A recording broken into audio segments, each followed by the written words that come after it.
అధ్యక్ష, ఈ రాష్ట్రం గొప్పగా అభివృద్ధి జరగాలి, ఆ ఆలోచనతోనే తెలంగాణ రాష్ట్రాన్ని సాధించుకున్నాం. కానీ కేవలం కాగితాల మీద మన ఆలోచనను పెడితే సరిపోదు అధ్యక్ష. గతంలో ఈ రాష్ట్రాన్ని పరిపాలించిన వాళ్ళు కూడా వాళ్ళ నోట్లకెళ్ళి వచ్చేటటువంటి మాటలు ఎంత గొప్పగా మాట్లాడుతుందంటే 2014లో తెలంగాణ రాష్ట్రం మిగులు బడ్జెట్తో వేరుపడ్డ తర్వాత సంవత్సరానికి 3 సార్లు అసెంబ్లీ సమావేశాలలో ఎప్పుడు చూసినా కూడా ఈ తెలంగాణ రాష్ట్రాన్ని బంగారు తెలంగాణ చేసే బాధ్యత మాది అని అన్నప్పుడల్లా తెలంగాణ ప్రజలు ఒక ఆశతోని ఈ రాష్ట్ర రాజధాని వైపు ఎదురు చూస్తుండే. ఎప్పుడొస్తాయో మా జిల్లాలకు నిధులని కొందరు, ఎప్పుడొస్తాయో మా గ్రామాలకు నిధులని కొందరు, ఎప్పుడైతాయో మా సమస్యల పరిష్కారం అని ఇంకొందరు. 10 ఏళ్ళు గడిచిపోయింది అధ్యక్ష. గతంలో ఏ తెలంగాణ రాష్ట్రం వస్తే ఈ తెలంగాణ ప్రజల భవిష్యత్తు బాగుపడుతుందని ఆలోచించడమో 15-16 వేల కోట్లతో మిగులు బడ్జెట్తో వేరుపడ్డటువంటి ఈ తెలంగాణ రాష్ట్రం 12 సంవత్సరాల తర్వాత ఒకసారి 8, ఒకసారి 8.5, దాదాపు 8 లక్షల కోట్ల అప్పుతో ఈరోజు తెలంగాణ ప్రజలపై భారం మోపుతున్నది. ఆ రోజున్న ఉమ్మడి ఆంధ్రప్రదేశ్ రాష్ట్రంలో కేవలం కొంత ప్రాంతానికి మాత్రమే అభివృద్ధి పరిమితమవుతున్నది. ఈ రకంగా రాష్ట్రం అంతా అభివృద్ధి జరగాలంటే ఇది సాధ్యం కాదు. కాబట్టి మా తెలంగాణ మాకు వేరైతేనే మేము గొప్పగా అభివృద్ధి చేసుకుంటాం ఉమ్మడి పాత 10 జిల్లాలని చెప్పినాం. కానీ గత 10 ఏళ్ళు ఈ నియోజకవర్గంలో ఈ తెలంగాణ రాష్ట్రంలో కేవలం 3 నియోజకవర్గాల గురించి గొప్పగా చెప్పేటటువంటి ప్రయత్నం జరుగుతుండే. దాని తర్వాత ఈరోజు కాంగ్రెస్ ప్రభుత్వం ఈ రాష్ట్రంలో వచ్చి 2 ఏళ్ళు అయింది. గత పాలకులు ఏ రకమైనటువంటి విధానాన్ని అవలంబించిందో కాంగ్రెస్ ప్రభుత్వం కూడా ఆ రకమైనటువంటి ఆలోచనతోనే ముందుకు సాగుతున్నట్టు అనిపిస్తూ ఉన్నది అధ్యక్ష. ఈరోజు ఆదిలాబాద్ జిల్లా అని భారతదేశంలో వెనుకబడ్డటువంటి జిల్లా అని ప్రణాళిక సంఘం చెప్పింది అధ్యక్ష, నేను కాదు. మరి అటువంటి వెనుకబడ్డటువంటి జిల్లాకు ఉమ్మడి ఆంధ్రప్రదేశ్ రాష్ట్రంలో అన్యాయం జరిగింది. ఈరోజు తెలంగాణ రాష్ట్రం వచ్చిన తర్వాత బీఆర్ఎస్ ప్రభుత్వంలో అన్యాయం జరిగింది. ఈరోజు కాంగ్రెస్ ప్రభుత్వం వచ్చి 2 ఏళ్ళు అయింది. ఈ ప్రభుత్వంలో కూడా అన్యాయం జరిగినట్టు అనిపిస్తూ ఉన్నది అధ్యక్ష. ప్రభుత్వం పాలసీ చేసినప్పుడు ఈ రాష్ట్రంలో ఉన్నటువంటి ప్రతి ప్రాంతాన్ని సమానంగా అభివృద్ధి చేసినప్పుడే మనం అనుకున్నటువంటి లక్ష్యాన్ని సాధించడానికి అవకాశం ఉంటుంది అధ్యక్ష. తెలంగాణ ప్రజలం ఎంత అదృష్టవంతులమంటే భారతదేశంలో ఏ రాష్ట్రానికి కూడా రాష్ట్ర రాజధానికి ఆనుకొని లక్షల ప్రభుత్వ భూములు లేవు అధ్యక్ష. ఏ రాష్ట్రానికి కూడా లేవు భారతదేశంలో. దేశంలో ఉన్నటువంటి రాష్ట్ర రాజధానులకు ఆనుకొని ప్రభుత్వ భూములు లక్షలు కాదు కదా, 1000 ఎకరాలు కాదు కదా, 100 ఎకరాలు కూడా ప్రభుత్వ భూములు లేవు. కానీ తెలంగాణ రాష్ట్రానికి లక్షల ఎకరాల ప్రభుత్వ భూమి ఉండే. గత పాలకులు అమ్మేసారు. ఇక ఇప్పుడేం జరుగుతున్నదో జరిగే ప్రయత్నాలు జరుగుతున్నాయి. మనమంతా కూడా ప్రతిపక్షంలో ఉన్నప్పుడు గొప్పగా మాట్లాడతాం. ఈరోజు భూములన్నీ అమ్మితే భవిష్యత్తు తరాలకు ఏమిస్తాం మనం అనేది గొప్పగా మాట్లాడినాం. కానీ అధికారంలోకి వచ్చిన తర్వాత వాళ్ళు ఏం చేస్తామో ఈరోజు కాంగ్రెస్ ప్రభుత్వం కూడా గదే రకమైనటువంటి ఆలోచన చేస్తున్నట్టు అనిపిస్తున్నది అధ్యక్ష. లక్ష్యం పెట్టుకోవాలో తప్పు కాదు. ఈరోజు 2000 తెలంగాణ విజన్ 2047 తెలంగాణ రైజింగ్ 2047 చాలా మంచిది అధ్యక్ష. ఇది జరగాల్సిందే అధ్యక్ష. 2014లో మన పరిస్థితి, ఇక నేను ఎక్కువ సంఖ్యలు చెప్పేవరకంటే చాలా సమయం పడుతుంది కాబట్టి నేను ఎక్కువ చెప్పేటటువంటి ప్రయత్నం ఒక 2-3 విషయాలు మాత్రమే మీకు ఉదాహరణ చెప్పేటటువంటి ప్రయత్నం చేస్తా అధ్యక్ష. మన కొట్లాటంతోనే మొదలయ్యింది తెలంగాణది. ఈ రాష్ట్రంలో నీటి దోపిడీ జరుగుతున్నది. ఆంధ్రాకంతా కూడా నీళ్ళంతా కూడా ఆంధ్రాకి ఏమవుతున్నాయి, మనకి ఏం మిగులుతున్నాయి. ఇక్కడ కేవలం వ్యవసాయ పంపు సెట్ల మీద ఆధారపడి వ్యవసాయం చేయాల్సి వస్తున్నది. ఈ రకంగా ఉంటే అసలు తెలంగాణ ఎట్లా అభివృద్ధి చెందుతుంది గొప్ప ఆలోచనతోని మనమంతా కూడా తెలంగాణ రాష్ట్రం సాధించుకున్నాం అధ్యక్ష. 2014లో ఈ రాష్ట్రంలో 12 లక్షల వ్యవసాయ పంపు సెట్లుంటే తెలంగాణ రాష్ట్రం వచ్చి 12 సంవత్సరాల తర్వాత దాదాపు 23-24 లక్షల వ్యవసాయ పంపు సెట్లు వచ్చినాయి. ఒక పక్కకేమో లక్షల కోట్ల అప్పులైనాయి, మరో పక్కకేమో 12 లక్షల వ్యవసాయ పంపు సెట్లు పెరిగినాయి. ఏమైంది అధ్యక్ష? వచ్చిన డబ్బు ఎటు పోయింది అధ్యక్ష? ఇంత ఈ తెలంగాణ రాష్ట్రం మీద ఇంత అప్రభారం మోపిన తర్వాత కూడా ఈ రాష్ట్రంలో వ్యవసాయ పంపు సెట్లు తగ్గాల, ఈ రాష్ట్రంలో ఇన్ని ప్రాజెక్టులు కట్టామని చెప్పారు. ఇటుపక్కనేమో నిన్న లేక మొన్న కాంగ్రెస్ ప్రభుత్వం స్క్రీన్లు పెట్టి మొత్తం కూడా రాష్ట్రానికి చూపించే ప్రయత్నం చేశారు. అటుపక్కనేమో వాళ్ళ ఆఫీసులలో పెట్టి ఈ కాంగ్రెస్ ప్రభుత్వం ఏం చేయలేదు, మేమే చాలా గొప్పగా ఇచ్చామని బీఆర్ఎస్ వాళ్ళు చూపించే ప్రయత్నం చేశారు. 2 ఏళ్ళు వీళ్ళు, 10 ఏళ్ళు వాళ్ళు. మరి ఇంత గొప్పగా పరిపాలన చేస్తే, ఇంత గొప్పగా అభివృద్ధి చేస్తే 12 లక్షల సెట్లు పంపు సెట్లు ఈ తెలంగాణ రాష్ట్రంలో ఎందుకు పెరిగినాయి? అధ్యక్ష, వ్యవసాయం తెలంగాణ రాష్ట్రం వచ్చిన తర్వాత బాగుపడాలి.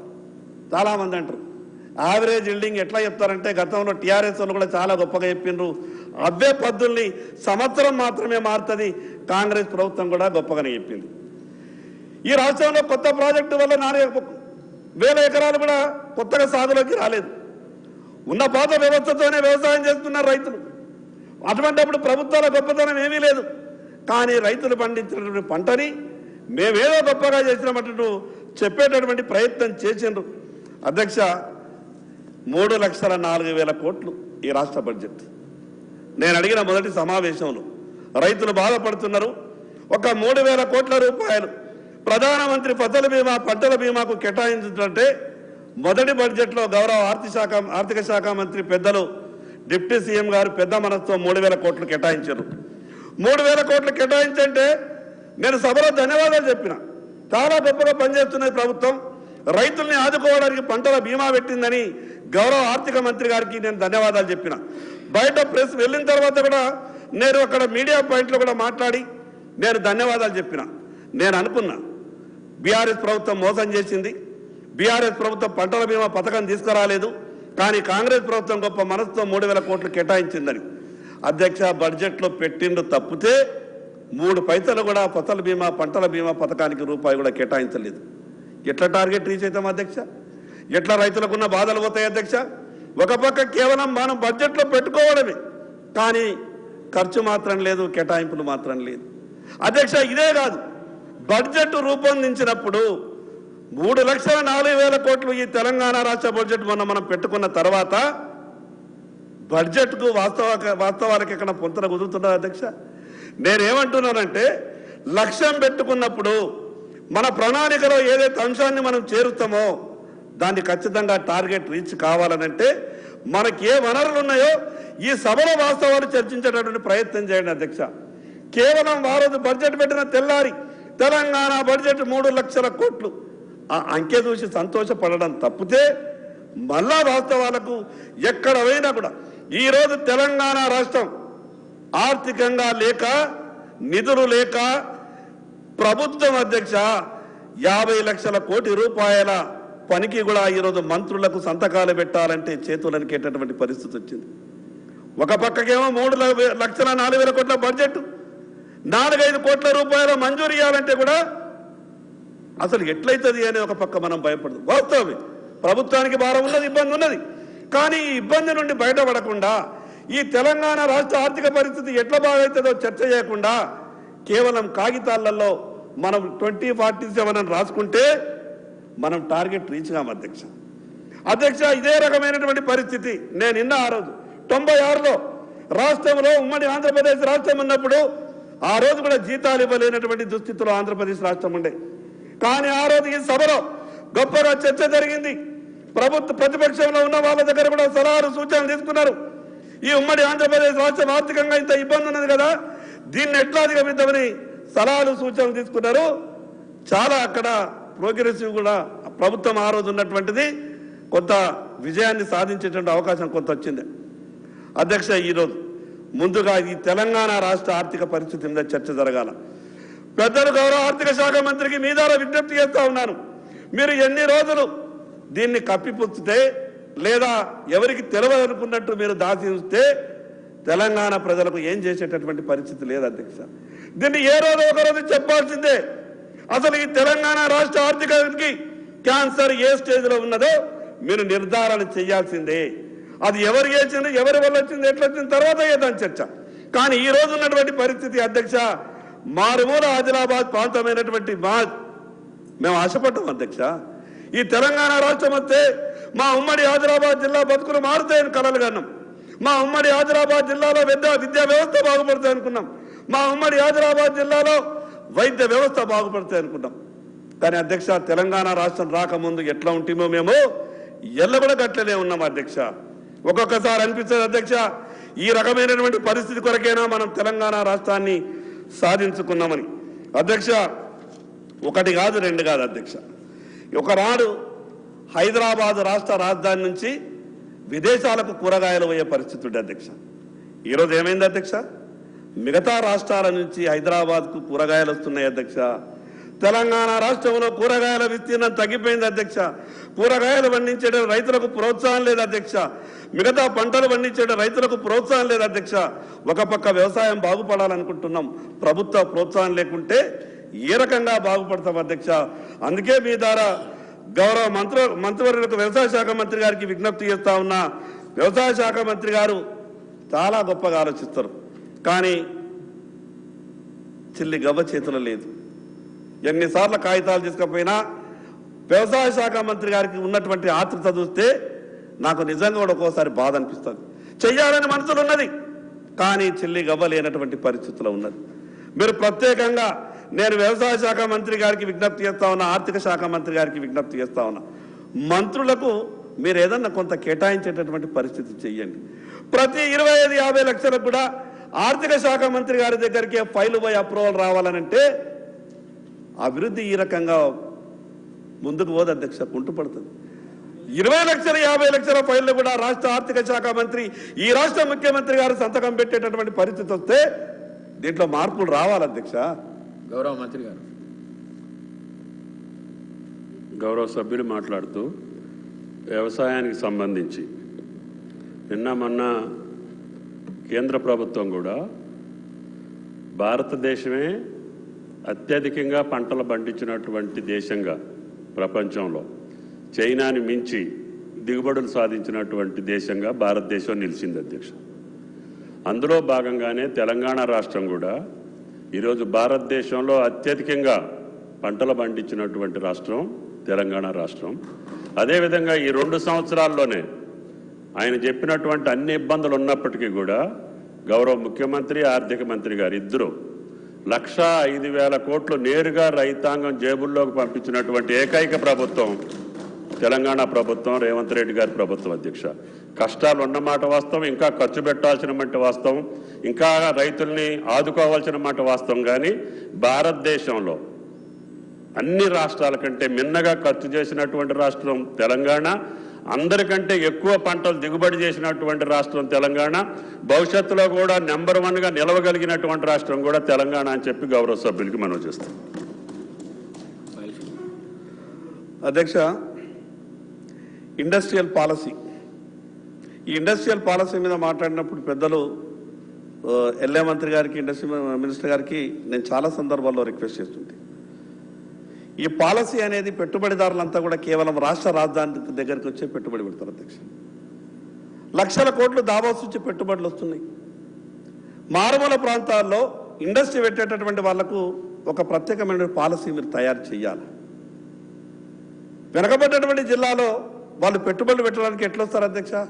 రాష్ట్రం మొత్తం మీద మీరు ఒకటే పాలసీ పెట్టేస్తే వాళ్ళు ఏం కోరుకుంటున్నారు? రాష్ట్ర రాజధానికి ఆనుకొని ఉన్నటువంటి భూములు మాత్రమే కావాలి మాకు, రాష్ట్ర రాజధానికి ఆనుకున్నటువంటి స్థలాలు మాత్రమే, అక్కడ మాత్రమే పెట్టుబడులు పెడతామనంటే మా అటువంటి వెనకబడ్డటువంటి ఖమ్మం కావచ్చు, వెనకబడ్డటువంటి ఆదిలాబాద్ కావచ్చు, ఎక్కడికి వెళ్ళి అభివృద్ధి జరుగుతాయి? మీ ద్వారా ప్రభుత్వానికి విజ్ఞప్తి చేస్తున్న మారుమూల ప్రాంతాల్లో పెట్టుబడి పెట్టడానికి వచ్చేటటువంటి పారిశ్రామికవేత్తలకు మీరు ప్రత్యేకమైనటువంటి రాయితీ ఇచ్చి వెనకబడ్డటువంటి జిల్లాల్ని ఆదుకోవాలని మీ ద్వారా ప్రభుత్వానికి విజ్ఞప్తి చేస్తా ఉన్నాను అధ్యక్ష. అధ్యక్ష, 2014 కన్నా ముందు ఉమ్మడి ఆంధ్రప్రదేశ్ రాష్ట్రంలో పారిశ్రామికవేత్తలకు ప్రతి సంవత్సరం వాళ్లకు రాయితీలు వస్తుండే అధ్యక్ష.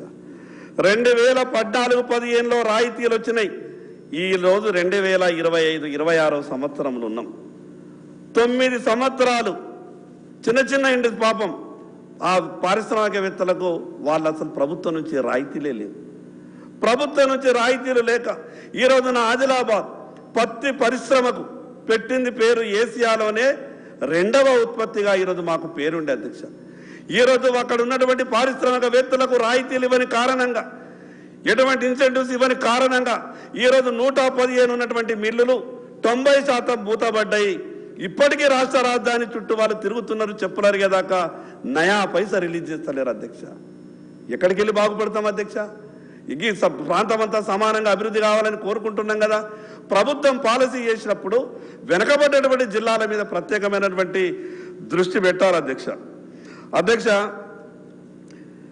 ఇక విద్యా వ్యవస్థ ఎంత గొప్పగా తయారైందంటే ఈ తెలంగాణ రాష్ట్రంలో ప్రైవేటు వాళ్ళ చెప్పు చేతల్లోకే విద్యా వ్యవస్థ వెళ్ళిపోయింది. ప్రభుత్వ విద్యా వ్యవస్థ గొప్పగా లేదు. ఎందుకో ఏమైందో మనం అనుకున్నాం కదా, మనమే చర్చ చేసుకున్నాం కదా.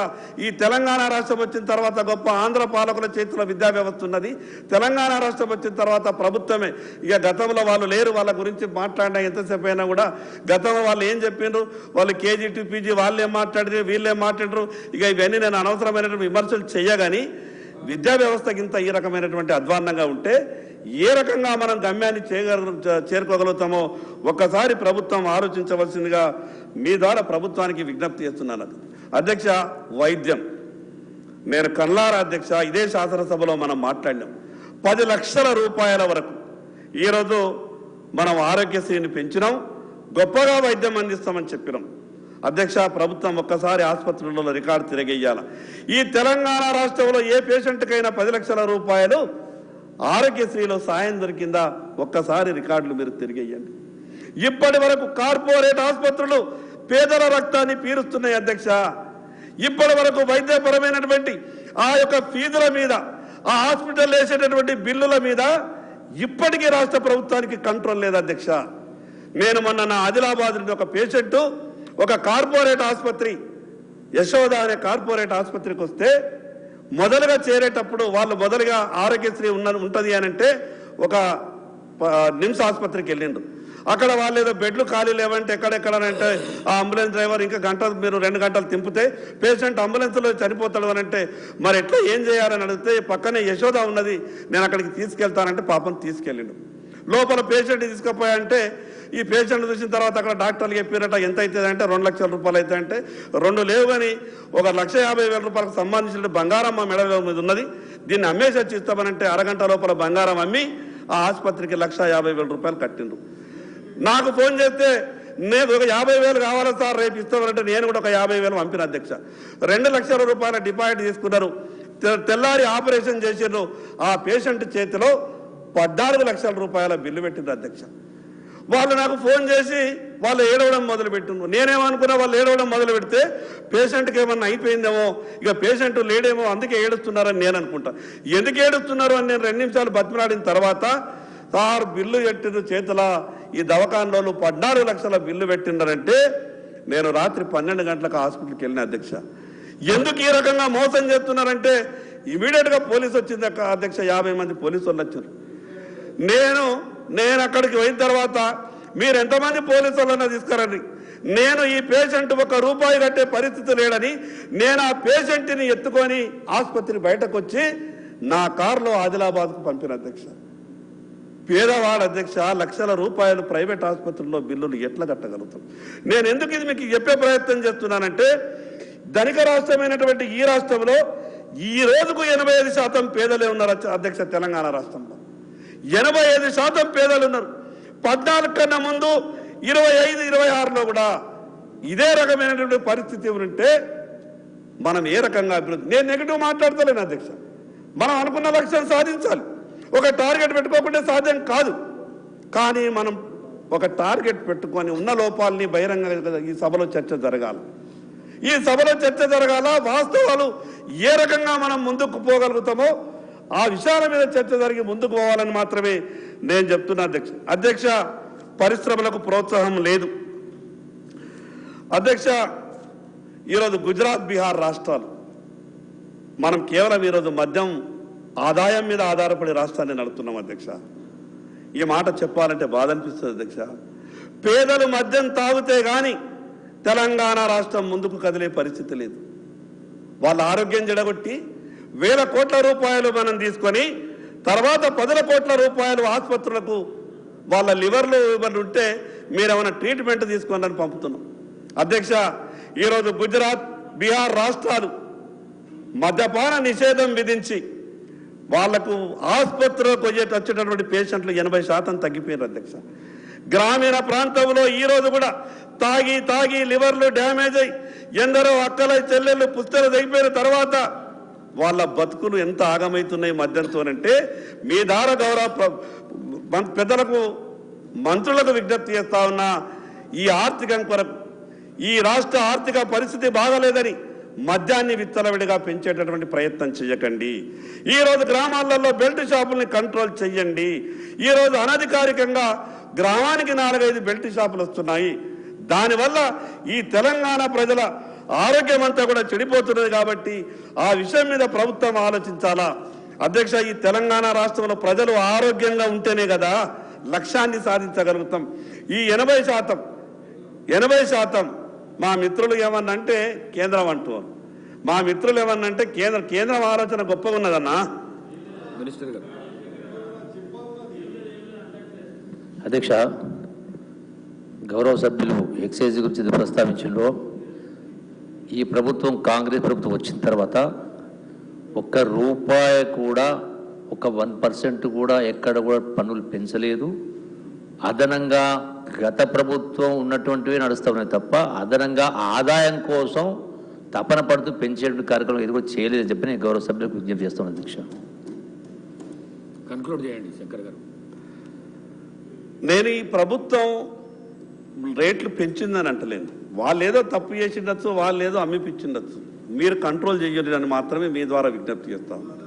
ఇప్పుడు కాంగ్రెస్ ప్రభుత్వానికి ప్రజలు అవకాశం ఇచ్చిండ్రు. గతంలో బీఆర్ఎస్ అనే ప్రభుత్వం వాళ్ళ పాలసీలు సరిగా లేదని, వాళ్ళ ఆలోచన విధానం సరిగా లేదని మీకు అవకాశం ఇచ్చిండ్రు. వాళ్ళ ఆలోచనని వాళ్ళ విధానాన్ని మీరు కంటిన్యూ చేస్తే మీరు కూడా వాళ్ళతోనే తప్పు చేసిన వాళ్ళు అవుతారు. అధ్యక్ష, ఇంటికొక ఉద్యోగం అన్నాం, ఉపాధి అవకాశాలు గొప్పగా కల్పిస్తామన్నాం, నిరుద్యోగులు లేనటువంటి తెలంగాణ రాష్ట్రాన్ని మనం చేసుకుంటాం అనుకున్నాం. ఇది తెలంగాణ ఉద్యమం కన్నా ఉన్న మాటలు. వాళ్ళు ఏమన్నారు 10 ఏళ్ళు పాలించిన వాళ్ళు ఇంటికొక ఉద్యోగం, ఉపాధి అవకాశం, నిరుద్యోగులు లేని రాష్ట్రం, ఇదంతా కూడా చేసే బాధ్యత మాది అన్నారు. ఇవన్నీ కూడా నిజమే అవుతున్నాయి అనుకో అధ్యక్ష. తెలంగాణ ఉద్యమంలో మాట్లాడిన మాటలు ఒక్కసారి గుర్తు చేస్తా. ఉద్యమంలో ఏమన్నారంటే తెలంగాణ రాగానే కానిస్టేబుల్ ఎస్ఐ అయిపోతాడు, ఆర్ఐ ఆర్డీఓ అయిపోతాడు, నీ ఆర్థిక పరిస్థితి నీకు ఇంత ఘోరంగా ఉన్నది, మన రాష్ట్రం మనకొస్తే మన బడ్జెట్ మనం పంచుకుంటే ఇంటికి 10 లక్షలు సంవత్సరానికి పంచుకోవచ్చు అన్నారు. ఏమి తెలియనటువంటి బడ్జెట్ మీద అవగాహన లేనటువంటి చాలా మంది పేదలు ఏమనుకున్నారంటే ఈ నాయకులంతా చెప్పే మాటలు నిజమేనేమో, ఆంధ్ర వాళ్ళు 3 లక్షల మంది వెళ్ళిపోతారు, ఆ 3 లక్షలు ఈ 3 లక్షలు అంటే 6 లక్షలు తెలంగాణ వచ్చి అంటే ఉద్యోగాలు వస్తాయి, ఇవన్నీ కూడా నిజమని నమ్మి ఎట్లా ఎప్పితే అట్లా ప్రజలు ఉద్యమంలో కలిసి వచ్చింది అధ్యక్ష. కానీ తెలంగాణ రాష్ట్రం వచ్చిన తర్వాత పాత పోయిన వాళ్ళు 10 ఏళ్ళు పాలించిన వాళ్ళు అన్నారు లక్షల ఉద్యోగాలు వచ్చినాయని. కొత్తగా వచ్చిన వాళ్ళు వీళ్ళు చెప్పినారు మేము కూడా చాలా ఉద్యోగాలు ఇచ్చినామని. కానీ ఏమన్నా అధ్యక్ష, ఈ రాష్ట్రంలో స్విగ్గీ, ర్యాపిడో, జొమాటో ఈ ఉద్యోగాలు ఉన్నాయి అధ్యక్ష. స్విగ్గీలో ఉన్నాయి ఉద్యోగాలు, ర్యాపిడోలో ఉన్నాయి ఉద్యోగాలు, జొమాటోలో ఉన్నాయి ఉద్యోగాలు తప్పితే ప్రభుత్వ ఉద్యోగాలు ఎటువైనా కనిపిస్తలేవు అధ్యక్ష. అధ్యక్ష, ప్రభుత్వం కొన్ని నిర్ణయాలు తీసుకునేటప్పుడు కొంత ధైర్యంతో నిర్ణయాలు తీసుకోవాలి. అధికారంలోకి రాకముందు ఏదో ఓట్ల ఆశ కొరకు ఏమన్నా 1-2 మాటలు మాట్లాడితే మాట్లాడిండొచ్చు. కానీ అధికారంలోకి వచ్చిన తర్వాత ప్రజల జీవితాలు బాగుపడాలంటే కొన్ని ధైర్యమైనటువంటి నిర్ణయాలు తీసుకునేటువంటి మనస్తత్వం రావాలి. ఈ మంత్రి పదవి అనేది, ముఖ్యమంత్రి పదవి అనేది, ఎమ్మెల్యే పదవి అనేది శాశ్వతం కాదు. కానీ ప్రభుత్వాలు, నాయకులు తీసుకునేటటువంటి మంచి నిర్ణయం ఎప్పటికీ శాశ్వతంగా ఉంటుంది. కొంత ఇబ్బంది అనిపిస్తుంది. ఈరోజు భూమి మీద లేరు పివి నరసింహారావు గారు, ఈరోజు భూమి మీద లేరు మన్మోహన్ సింగ్ గారు. వాళ్ళు ధైర్యంగా నిర్ణయం తీసుకోకుంటే ఈరోజు భారతదేశం ప్రపంచంలోనే ఈరోజు 4వ ఆర్థిక వ్యవస్థగా నిలబడ్డది నరేంద్ర మోడీ గారి చొరవతో. రేపు 3వ ఆర్థిక వ్యవస్థ కూడా నిలబడబోతా ఉన్నది. ఇది కేవలం మేం చేస్తేనే కాలేదు అధ్యక్ష, ఇది గతంలో పాలించిన వాళ్ళు కూడా గొప్పగా ఆలోచిస్తేనే అది సాధ్యమైంది. నేను అందుకే మీ ద్వారా ప్రభుత్వానికి విజ్ఞప్తి చేస్తా ఉన్నా, ఏ పాలసీ చేసినా ఈ రాష్ట్ర ప్రజల్ని దృష్టిలో, రాష్ట్రంలో ఉన్నటువంటి అన్ని ప్రాంతాల ప్రజల్ని వాళ్ళని మీ మనసులో పెట్టుకొని ఆలోచించండి. అధ్యక్ష, ఎస్సీ ఎస్టీ బీసీలమైనటువంటి మేము ప్రభుత్వ పథకాల మీద చాలా ఆశ పెట్టుకుంటాం అధ్యక్ష. మేము ఎందుకు ఆశ పెట్టుకుంటామంటే మా ఆర్థిక పరిస్థితి అధ్యక్ష. మేము వెనకబడి ఉన్నాం కాబట్టి మా వెనకబడ్డ జాతులకు ఈ ప్రభుత్వం ఏమన్నా గొప్ప సహాయం చేస్తుందేమని ఆశపడతాం అధ్యక్ష. ఆంధ్రప్రదేశ్ రాష్ట్రం ఉన్నప్పుడు బీసీ కార్పొరేషన్ అని ఉండే, ఆంధ్రప్రదేశ్ రాష్ట్రం అనేటప్పుడు ఎస్సీ కార్పొరేషన్ అనేది ఉండే, ఆంధ్రప్రదేశ్ రాష్ట్రం ఉన్నప్పుడు ఐటీడీఏ అనేది ఉండే. సంవత్సరానికి 1500 నుంచి 2000, 3000 మందికి సరిపడా సబ్సిడీల రూపంలో ఏదో రకంగా సహాయం దొరికేటటువంటి పరిస్థితి ఉంటుంది. తెలంగాణ రాష్ట్రం వచ్చిన తర్వాత 4 ఇంతలు కావాలి కదా అధ్యక్ష. తెలంగాణ రాష్ట్రం వచ్చిన తర్వాత బీసీ కార్పొరేషన్లో చిల్లి కవ్వలేదు అధ్యక్ష. ఎస్సీ కార్పొరేషన్లో నయా పైసా లేదు. దళిత బంధు ఈ రాష్ట్రం అంతా కూడా అమలు చేస్తాం, కుటుంబానికి 10 లక్షలు అంటే ఎగవడికినాం అధ్యక్ష. ఎంతో గొప్పగిస్తారు అని ఏం జరిగింది అధ్యక్ష? మళ్ళీ మోసమే. ఎస్సీ కార్పొరేషన్లో నయా పైసా లేదు, బీసీ కార్పొరేషన్లో నయా పైసా లేదు. ఈ రోజు మా జిల్లా ఆదివాసులు నివసిస్తున్నటువంటి, మా గిరిజనులు నివసిస్తున్నటువంటి జిల్లాలో ఐటీడీఏలో కూడా నయా పైసా లేకుండా పోతా ఉంది. మరి ఆర్థికంగా ప్రభుత్వం నుంచి సహకారం అందకపోతే, నయా పైసా జిల్లాలకు రాకపోతే జిల్లాలు ఏ రకంగా అభివృద్ధి చెందుతాయి అధ్యక్ష? ఉమ్మడి 10 జిల్లాలని 33 జిల్లాలుగా చేసుకున్నాం. కేవలం ఎక్కువ జిల్లాలు చేసుకున్నంత మాత్రాన రాష్ట్రం అభివృద్ధి చెందుతుంది అధ్యక్ష? ఆ జిల్లాలకు సరిపడ మౌలిక సదుపాయాల కొరకు ఏమన్నా ఇవ్వాలి కదా. ఈ రాష్ట్రం ఏమన్నంటే చాలా సందర్భాల్లో మిత్రులు మాట్లాడతారు, ఈ తెలంగాణ రాష్ట్రానికి వచ్చినటువంటి సంపాదన అంతా కూడా వేరే తక్కువ సంపాదన వచ్చినటువంటి రాష్ట్రాలకు ఇచ్చేస్తున్నారు అని. అధ్యక్ష, రంగారెడ్డి జిల్లా ఈ రాష్ట్ర ఖజానాకు 65,000 కోట్ల రూపాయలు జమ చేస్తున్నది. ఈ రాష్ట్ర ఖజానాకు రంగారెడ్డి జిల్లా 65,000 కోట్ల రూపాయలు జమ చేస్తున్నది. మీరంతా మాత్రాన రంగారెడ్డి జిల్లాకు 65 కోట్ల రూపాయలు కేటాయింపు చేస్తున్నారా? ఎదుటి వాళ్ళని విమర్శించేటప్పుడు మనమే రకంగా వ్యవహారం చేస్తున్నాం అనేది కూడా ప్రభుత్వం కొంత ఆలోచించాలి. ఈరోజు పాత బస్తీ నుంచి నయా పైసా సంపాదన లేనటువంటి పాత బస్తీకి 1000 కోట్ల రూపాయలు ఇస్తున్నాం కదా. కరెంటు బిల్లులు కట్టినటువంటి పాత బస్తీకి 1000 కోట్ల రూపాయలు ఇస్తున్నాం కదా. అందుకే నేను మీ ద్వారా ఎక్కువ సమయం తీసుకోను, మీ ద్వారా గౌరవ మంత్రులందరికీ పెద్దలకు విజ్ఞప్తి చేస్తా ఉన్నా, పాలసీ తీసుకునేటప్పుడు ఈ ప్రాంతాన్ని అంతా కూడా సమానంగా చూడండి. వెనకబడ్డటువంటి జిల్లాలకు ప్రత్యేకంగా నిధులు కేటాయించండి. మరి అదేవిధంగా నా ఆదిలాబాద్, ఉమ్మడి ఆదిలాబాద్ జిల్లాకు మీ కాంగ్రెస్ పార్టీ నాయకురాలు సోనియా గాంధీ గారు ఆ రోజు మా జిల్లా పర్యటనకు వచ్చినప్పుడు ఒక గొప్ప మాట మాట్లాడారు. ఇది ఇప్పుడు కాదు అధ్యక్ష, 20 ఏళ్ల కింద ఈ జిల్లాలో వైద్యపరంగా ఇబ్బంది ఉన్నది, ఏఐసిసి ఆఫీస్ నుంచి అంబులెన్స్ పంపిస్తున్నా అని చెప్పి అంబులెన్స్ పంపించారు. ఆ రోజు మీకు అధికారం లేకుండా అంబులెన్స్ పంపించారు. ఈరోజు ఇక్కడ అధికారంలో ఉన్నారు కదా అధ్యక్ష. మా జిల్లాలో నా దవాఖానలో డాక్టర్లు లేరు అధ్యక్ష. గుడ్డె నొప్పిస్తే 10 నిమిషాలలో పట్టుబని చనిపోవాలా తప్పితే చేతి పట్టి చూసే డాక్టర్ లేడు. నేను అందుకే మీ ద్వారా గౌరవ హెల్త్ మినిస్టర్ గారికి విజ్ఞప్తి చేస్తా ఉన్నా, వెనకబడ్డటువంటి నా ఆదిలాబాద్ జిల్లాకు డాక్టర్లను ప్రత్యేకమైన జీవో ఇవ్వాలి. మిగతా డాక్టర్ల తీరు జీతాలు ఇస్తే రారు, అందుకు ప్రత్యేకమైనటువంటి జీవో ఇచ్చి అదనపు వేతనం ఇచ్చి మా ఆదిలాబాద్ను ఆదుకోవాలని